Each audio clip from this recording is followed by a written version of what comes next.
autrement contre l'excision Côte d'Ivoire, Mata Diomandé, présidente de l'association ACESA, a sa recette pour venir à bout de cette pratique qui a occasionné la mutilation de nombreuses femmes et de jeunes filles. Elle est notre invitée ce soir. Nous la recevrons dans quelques minutes sur notre plateau. En Russie, des milliers de personnes manifestent contre la guerre.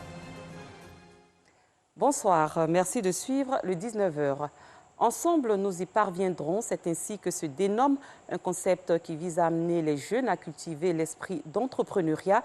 Il a été présenté récemment lors d'une conférence de presse animée par Ghislain Roméo Aboli. Alassane Drabo. La diversité, les échanges et l'enrichissement mutuel sont les valeurs que le concept « Ensemble, nous y arriverons » dit incarner. Pour l'orateur du jour, Ghislain Roméo Aboli, ce concept est né pour amener les jeunes à tourner le dos à la violence. Il y a un temps où il faut mener une réflexion profonde, où il faut revenir à notre culture, à notre tradition, à notre mœurs. Et que tout ce qui vient d'ailleurs n'est pas forcément bon. Jeunesse africaine, on n'est pas obligé de prendre ce qui n'est pas notre valeur dans une hégémonie. Et je dis à cette jeunesse que je suis avec eux pour relancer le défi de la capacité de la jeunesse africaine à renverser la situation. Pas de façon conflictuelle, pas de façon de faire les guerres, des grèves, des anti-français, des anti-américains. Ce n'est pas ça qui va apporter le développement à l'Afrique. Ce qui va apporter le développement à l'Afrique, c'est le travail des matières premières que Dieu nous a données. Les participants à la rencontre ont salué cette initiative. Il faut éveiller les consciences de nos parents qui sont ici. Parce que le plus souvent, ils nous voient à la télé. On a le succès médiatique, mais on est pauvre. En dehors de ce métier-là, qu'est-ce qu'elle fait? Elle cultive la terre. Ça va influencer nos frères et sœurs. Je remercie le conférencier, M. Boli. Il veut encourager les jeunes à participer à leur prise en charge, à participer de manière positive au développement de ce pays. Je pense qu'en Côte d'Ivoire, on a plusieurs sortes de choses qu'on peut aller vendre. Or, ça ne sert à rien de s'asseoir sur les fesses et bavarder pour rien. Il faut entreprendre, il faut faire quelque chose qui peut rapporter. Au terme de sa conférence, Ghislain Roméo Aboli a invité les jeunes à adopter les valeurs républicaines. Et rempile pour un deuxième mandat, Alain Sinclair a été réélu à la tête de la Fédération estudiantine et scolaire de Côte d'Ivoire, FESI, pour un autre mandat de 2 ans. Notre reporter Noussangari revient sur la cérémonie d'investiture. Son reportage est commenté par Alassane Drabou.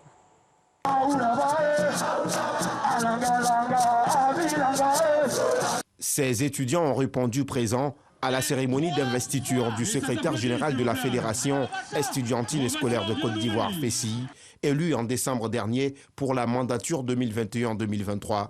Sinclair Alla, qui rempile pour un second mandat, a été investi par ses anciens de l'organisation. Ces derniers l'ont invité à s'inscrire dans le concept « Zéro violence à l'école ». Dans la violence, on exprime difficilement sa vraie pensée.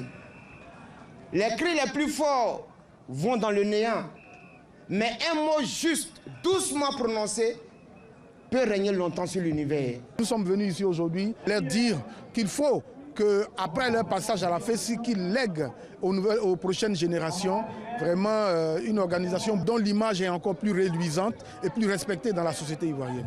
Investi dans ses attributs de secrétaire général pour un mandat de 2 ans, Sinclair Alla s'engage à faire de la fin des congés anticipés son cheval de bataille. Nous voulons prendre l'engagement historique de ce que, après cette année, vous n'attendrez plus parler de ce phénomène, parce que tous ces leaders sont mobilisés, engagés comme un seul homme pour aller éradiquer ces fléaux dans notre système. Par cette investiture, Sinclair Alla devient le 11e secrétaire général de la Fédération estudiantine et scolaire de Côte d'Ivoire, une organisation qui a pour but de défendre les intérêts matériels et moraux des élèves et étudiants de Côte d'Ivoire. Une délégation du réseau des femmes journalistes et professionnelles de la communication de Côte d'Ivoire, REF-JPCI, a posé récemment ses valises à Mans, capitale de la région du Tonkoui. C'était dans le cadre d'une mission de travail avec les acteurs des radios de proximité des départements de Mans et de Biancouma, ainsi que les différentes couches sociales de ces localités. Objectif de ces travaux, créer une synergie entre les auditeurs et les animateurs des différentes émissions. Le point de Gervais Kwasi du bureau régional de RTI Mans. Inviter les populations à prendre une part active lors des émissions produites par les radios de proximité, c'est l'objectif que s'est assigné le réseau des femmes journalistes et des professionnels de la communication de Côte d'Ivoire, REF-JPCI. Pour ce faire, les responsables de ce réseau ont instruit les femmes et hommes des médias de cette catégorie du paysage audiovisuel sur la conception du magazine, débat au cours desquels il y aura une interactivité entre ceux qui donnent les informations et les récepteurs que sont les auditeurs. Comme nous sommes journalistes, nous utilisons notre outil. Et l'outil que nous avons utilisé, que nous utilisons, c'est la radio. Nous voulons toucher toute la population parce que la radio est un outil de communication à grand public. Avec la radio, l'offre informationnelle s'adresse à tout le monde, à un grand public. Donc nous procédons par la radio pour permettre à toutes ces personnes, à toutes ces composantes de parler, de se parler, de dialoguer. C'est notre façon à nous de participer aussi au processus démocratique. L'initiative du REF-JPCI rencontre l'assentiment des professionnels des radios de proximité et leurs auditeurs.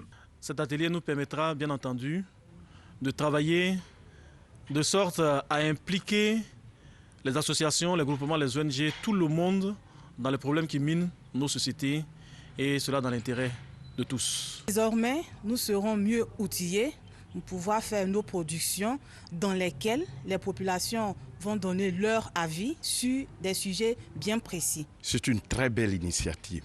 C'est une initiative noble parce qu'il faut connaître les problèmes avant de chercher à les résoudre. Et des problèmes, il y en a. Le but primordial du REF-JPCI est d'amener les populations à donner leurs avis sur les questions qui engagent leur bien-être, surtout en matière de développement local. Ailleurs, à Moscou comme à Saint-Pétersbourg, des milliers de Russes ont manifesté jeudi pour protester contre l'invasion de l'Ukraine lancée par le président Vladimir Poutine. Des rassemblements interdits qui se sont soldés par plus de 1700 arrestations.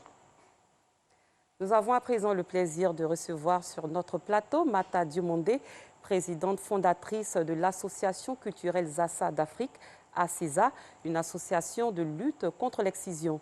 Bonsoir Madame Diomondé. Bonsoir. Vous avez été vous-même excisée au cours de votre jeunesse, si je ne me trompe. C'est exact, vous avez été excisée au cours de votre jeunesse, mais vous n'en voulez pas à celles qui ont exercé cette pratique sur vous. Pourquoi? Oui. Je n'en veux pas à ces dames parce que pour moi, quand j'ai été excisée, après mon excision, quand j'ai vu ces femmes après, c'était des femmes qui étaient soulagées qu'il ne m'est rien arrivé. Donc ce souvenir, je me dis, on est victime d'une tradition. On est juste victime d'une tradition. Donc il faut travailler différemment pour que ces femmes-là, malgré qu'elles souffrent pendant qu'elles te font ça, elles souffrent. Il vaut mieux les aider à arrêter aussi de souffrir. Vous pensez qu'en le faisant, elles souffrent elles-mêmes? Oui, oui, ça je le dis. Alors que leur intention à la base, ce n'est pas de vous faire du mal. Oui, vraiment, leur intention, c'est vraiment pas de faire du mal à leur fille. C'est vraiment oui, selon moi, c'est leur transmettre ce qu'elles ont toujours connu. Donc aujourd'hui, nous, nous occidentaux, nous les personnes de maintenant, on a quand même une vision sur la santé. On sait que ça a des méfaits.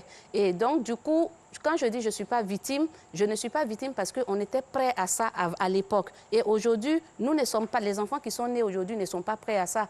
Donc le fait que je dis je ne suis pas victime, mais les enfants d'aujourd'hui, eux, ils peuvent être victimes. Donc c'est vraiment au cas par cas, parce qu'ils n'ont pas demandé ça.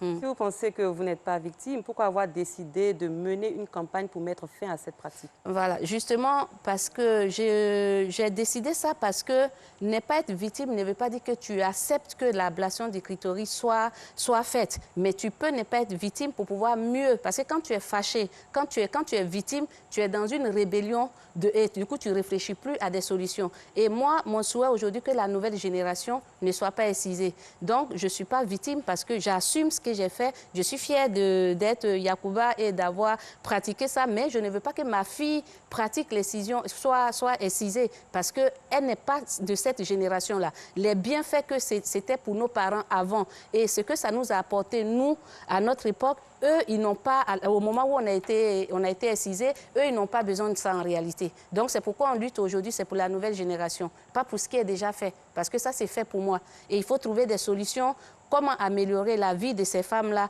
et aujourd'hui, comment faire comprendre à nos parents progressivement dans leur respect que ce n'est pas la peine. Le monde, il a changé et il évolue. Mais il peut évoluer sans récision et on peut garder aussi ce qu'on a envie de garder. Parce qu'il y a des choses quand même, des souvenirs, parce qu'on parle d'une culture. C'est vrai, il y a l'ablation du clitoris, mais il y a toute une histoire, il y a toute une vie familiale qui est autour de ça. Des chants, voilà. Oui, des danses, des chants et un moment qui rassemble. C'était aussi un moment de fierté. Donc aujourd'hui, il faut tout faire pour pouvoir regarder, pour garder ce qui nous rassemble, le peuple Yakuba. Et c'est pourquoi il faut discuter avec les matrones pour qu'elles puissent nous donner le passage à l'âge adulte, mais sans l'ablation du clitoris. Et justement, cette lutte, vous la menez autrement. Comment cela se passe concrètement dans la pratique? Autrement, déjà... de la proximité, comment ça se passe? Oui, déjà, c'est 15 ans de travail en silence, 15 ans de travail vraiment de longue haleine, rencontrer les matrones, les écouter, qu'est-ce que l'excision représentait pour nous, quel est l'impact, pourquoi est-ce que ça continue aujourd'hui? Déjà, c'est important de commencer par là. Et je le dis toujours, on ne peut pas lutter contre l'excision sans les acteurs eux-mêmes. Et les acteurs, c'est les matrones. Donc, on a vraiment commencé par la racine, avoir la confiance des matrones. Et après, progressivement, nous avons élaboré plusieurs petits branches qui ont poussé. Donc, on a formé des matrones, on leur a fait comprendre que développer leurs plantes, elles peuvent rester matrones. L'effet de soigner avec leurs plantes et de leur trouver des partenaires pour faire la transformation de leurs plantes et en vivre, ça peut être un moyen pour eux de rester important. Parce qu'une matrone, ce qu'elle ne veut pas perdre, c'est sa qualité de femme importante aussi dans la société. Elle n'est pas qu'une femme qui fait l'ablation du clitoris. Il y a aussi la dame qui soigne, la dame qui accompagne aussi les grossesses, à qui on se confie. Donc, du coup... Donc, elle peut continuer à occuper cette place importante, mais tout en évitant de procéder à mutilation. Voilà, mais là, pour ça, il fallait les mettre au cœur pour qu'on sache qu'est-ce qu'elles veulent réellement. Parce que la reconversion, il ne suffit pas de donner de l'argent pour reconvertir, mais il faut donner de l'argent dans le sens, vraiment dans ce qui va les grandir. Sinon, tu dis à une matrone va faire le commerce, ce n'est pas son travail. Mais si elle arrête l'excision et qu'elle reste au cœur de la société en tant que guérisseuse, c'est aussi une bonne reconversion qui va dans leur sens. Donc, c'est un peu ces méthodes-là qui ont été mises en place. Et avec le temps, ça a pris de l'importance. Aujourd'hui, on a 2 maisons de femmes dans la région de Biancouma, un à Magouin et un à Kabakouma. Et on compte le faire dans plusieurs villages où elles peuvent se rassembler et ça nous permet de faire des sensibilisations dans ces maisons-là. Voilà. Quand vous dites plusieurs villages, vous parlez d'autres régions du pays? Parce que jusqu'ici, vous opérez dans l'ouest ivoirien. Ça a été un choix de commencer. On va travailler dans toute la région de la Côte d'Ivoire parce que nous sommes en train de former des ambassadrices, des femmes que nous suivons dans nos points d'écoute, qui suivent nos conseils, par exemple sur la sexologie, sur l'accompagnement. Ces femmes-là, après, comme c'est des femmes excisées, on les emmène à devenir, comme on appelle, nos ambassadrices. Et c'est eux qui vont être sur nos points d'écoute dans différentes régions de Côte d'Ivoire. Et comme on le fait à Mans, ça a été vraiment un choix parce qu'il fallait tester cette façon de travailler. Est-ce que ça marchait? Il fallait s'installer quelque part d'abord. Et on a vu qu'au bout de quelques années, ça commence à marcher. Aujourd'hui, on veut sauver les jeunes générations. On a 300 enfants qui... Et quelle est votre recette par rapport à ces jeunes femmes, ces femmes qui ont été excisées? Qu'est-ce que vous faites pour leur redonner le moral et leur redonner l'envie, le goût de revivre? Moi, personnellement, pour ma propre expérience, je pense qu'on a mis en place une sexologie adaptée. Parce que ce n'est pas la sexologie qu'on peut avoir avec un bac plus B, mais c'est l'expérience vraiment avec le corps d'une femme excisée qui fait son expérience depuis petite et qui donne aussi des conseils à d'autres femmes. Donc, aujourd'hui, ce que nous faisons, c'est de vraiment faire comprendre, c'est de savoir si les conséquences qu'elles ont eues, si c'est au niveau clitorisien ou bien si c'est au niveau vaginal ou si c'est qu'est-ce qui se passe. Voilà. Donc, et à partir de ça, on essaie de travailler vraiment en amont avec les couples et à la fin, il y en a qui ne sont pas forcément obligés de faire la réparation et qui arrivent à se trouver simplement avec les conseils donnés. Mais est-ce à dire que le gouvernement qui mène déjà des actions sur le terrain ne fait pas assez avec votre méthode à vous? Si le gouvernement fait assez. Vous savez, en Europe et partout, le gouvernement ils ont un plan d'action. Ça, c'est le plan national. Maintenant, les ONG, c'est les ONG qui doivent s'investir dans le travail à fond. Le gouvernement ne peut pas tout faire. Le gouvernement peut voter des lois, mais c'est à nous, ces ONG. Moi, par exemple, je me sens concernée par ce sujet. Donc, je mène des actions pour accompagner le gouvernement. Quels sont vos acquis, très rapidement? Nos acquis aujourd'hui, nos satisfactions, c'est vraiment 300 enfants qui sont scolarisés par l'ONG et qui ne sont pas excisés et que c'est les matrones et les femmes, les acolytes qui nous les emmènent. Aujourd'hui, ça, c'est vraiment notre satisfaction. Merci. Merci d'avoir accepté d'être sur notre plateau. Ce soir, nous recevions Mata Diomandé, qui, je le rappelle, est à la base artiste, chorégraphe et présidente fondatrice de l'association culturelle Zassa d'Afrique qui lutte contre l'excision. Fin de ce journal. Merci de votre aimable attention. Très bonne soirée. Très bientôt. Merci.